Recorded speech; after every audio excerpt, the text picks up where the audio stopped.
Hyderabad Jubilee hills hit and run కేసులో పురోగతి సాధించారు పోలీసులు. బైకును ఢీకొట్టి ఒకరి మృతికి కారణమైన వాహనాన్ని గుర్తించారు.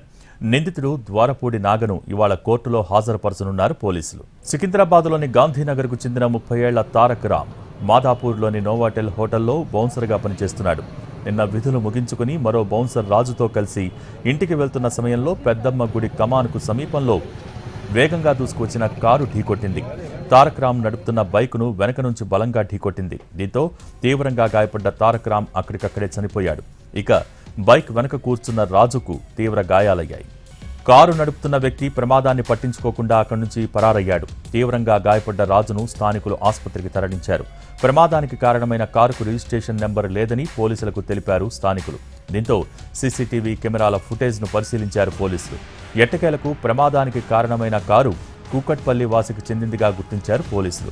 వెంటనే కారును సీజ్ చేయడంతో పాటు నిందితుడు ద్వారపూడి నాగను అరెస్ట్ చేశారు. కారును నిర్లక్ష్యంగా నడపడం వల్లే ప్రమాదం జరిగినట్టు ప్రాథమికంగా నిర్ధారణకు వచ్చారు పోలీసులు.